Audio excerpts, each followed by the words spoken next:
لا إله إلا الله لا إله إلا الله. Tuloy natin ang ating episode sa ating subject, paksa na pinamagatang ano po ba ang Islam? Ustad Abdullah or Kauji, ito ngayon ay pinag-uusapan naman natin ang nakaraan tungkol po sa Islam. Ngayon po ba, mapapatunayan ba sa ating Quran? O sabihin nila sa inyong Quran na mga sugo, pati si Kristo ay Muslim? Mayroon ba tayong masabi dyan? Tungkol po sa Quran na sila po ba ay mga Meron Muslim? tayong masasabi riyan.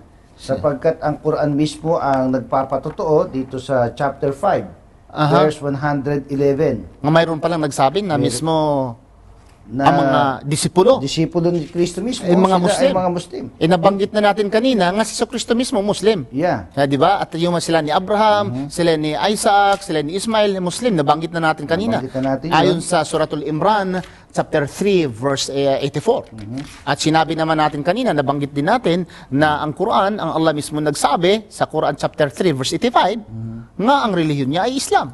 So mayroon bang katibayan tayo rin na yung disipulo ni Kristo? O sila mismo may sabi. Oh. Mahirap na tayo magsabi, Ustad, sapagkat pagka tayo ang nagsabi, baka isipin nila kinakabig lang natin yung mga apostoles para maging ka-relihiyon natin. At saka hindi tayo nagsabi, si Allah ang mismo ang nagsabi. Siya mismo Na sila ay mga Muslim. Basahin ka natin. Basahin natin. Quran Dito chapter 5, verse 111 dito sa Surah Al-Ma'idah. Ito ating mababasa.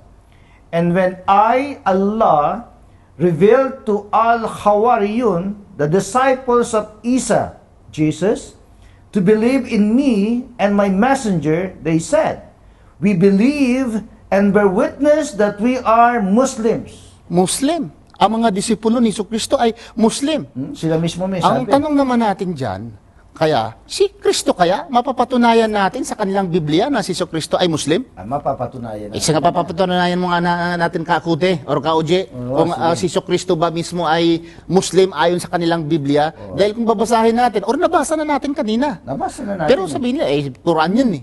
So kung dito naman sa Biblia, papatunayan mo nga kauji na si Kristo ay Muslim ayon sa kanilang Biblia. Ayan. Okay. Maganda yan. Kinakailangan kasi makita natin yung mga lifestyle, pinakauri ng pamumuhay, sapagkat ang tunay na relihiyon ay complete way of life. Ang madali ko lang sabi, Ustad Abdullah, balbas lang eh.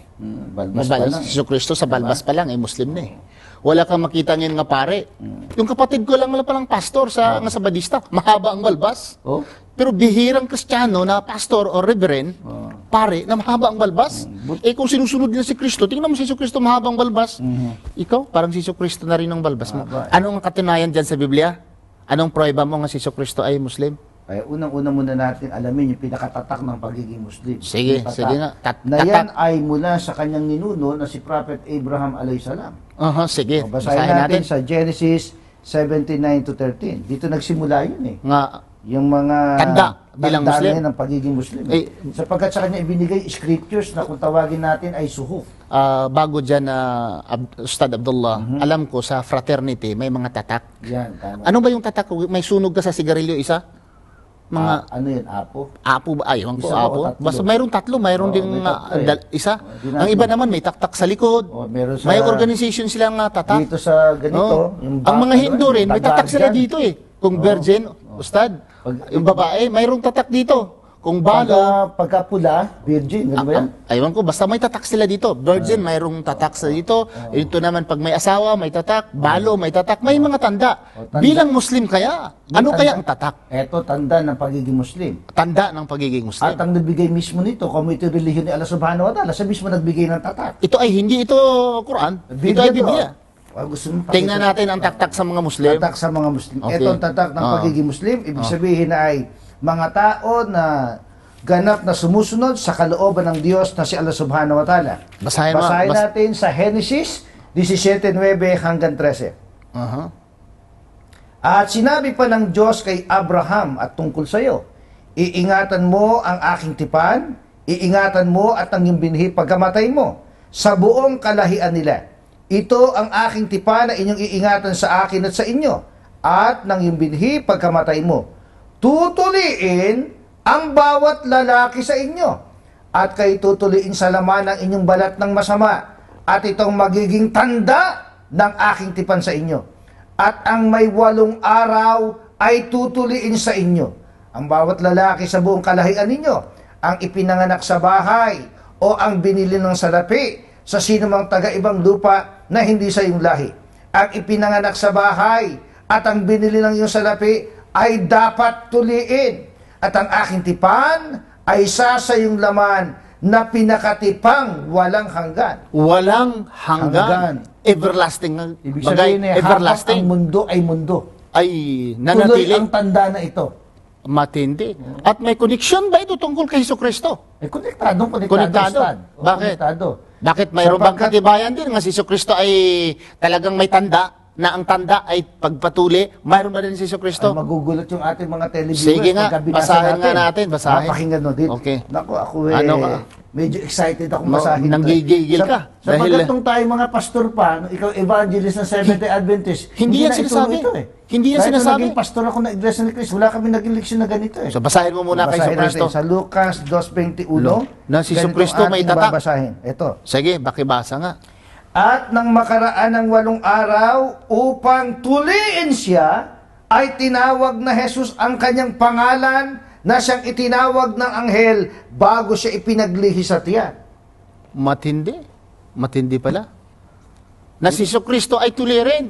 Tama. Pero kung tunay ka na Muslim, dapat tuli. Pero kung tunay ka na Kristiyano, dapat, basahin mo nga, Naku, pagka- ano ang tanda pag ikaw naman ay tunay na Kristiyano? Kristiyano, ito naman tanda. basahin Sapagkat natin na may yan. kinalaman dyan sa Kristyanismo, ito si Pablo Matindi yan.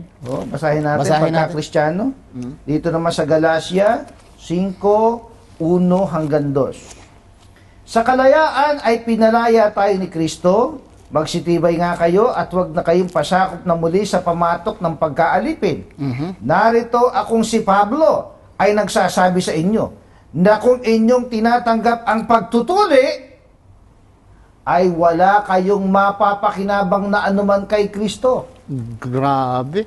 Nang ibig sabihin pala, pag tunay ka na Kristiyano, ay hindi ka magpapatuli. Ay, huwag kang magpapatuloy. Baka sabi nila sa interpretasyon lang yan. Pero tingnan natin ang Papa sa Roma. May Papa mismo. Saan ito mabasa? Mabasa kayo sa mga internet, i-type niyo Church and Circumcision. Lalabas ito. Ganito. Sino ba yung Papa na yun? Hindi pare, hindi obispo, kundi Papa mismo. Sino siya? Si Pope Eugene IV. In 11th session ito, sinasabi niya sa Council of Florence. Kailan? Itong taon ito, 1439. Ito ay nangyayari doon sa Council of Basel. Tinatawag dito. Ito ay Council of Ferrara in 1438 also. It continues.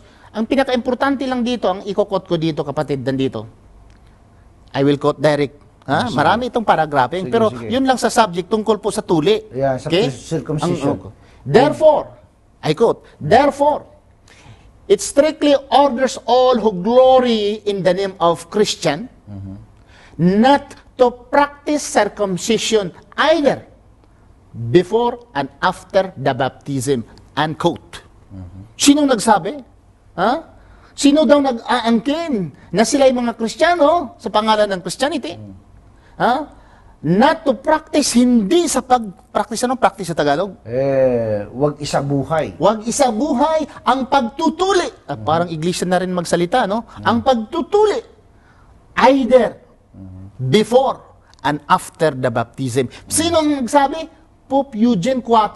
Kailan? In 1442. Matindi ito, kapatid. Na kung susundin ang Christianity, dapat pala yung mga, hindi ko lang banggitin. Mahirap Baka Baka lalo na pag mga kababayan natin, mga Pilipino, nakarinig niyan. Naalala mo mga bata pa tayo. Kapag ka... Ang tunay palang Kristiyano ay mga matindi. Hindi, naalala mo yung mga kabataan natin, pagka hindi ka nga... Yun. Ayun. So, yun ang bigyan natin ng pansin. Yun ang bigyan natin ng pansin. Na pag Muslim ka, ang tanda ay Tuli. tuli. Pag ikaw ay Kristiyano, Ang tanda ay... huwag banggitin. Ayun. Dapat pala kung tunay ka ng Kristiyano at tuloy sila ngayon, ang gagawin, papasok sa ospital at magpatahi. Para Dahil maging ang tunay na Kristiyano ay hindi. So, maraming salamat mga kapatid. Susundan lang ninyo itong kabanatan na ito. Mai-enjoy kayo kung ano po ang Islam. Assalamualaikum warahmatullahi wabarakatuh.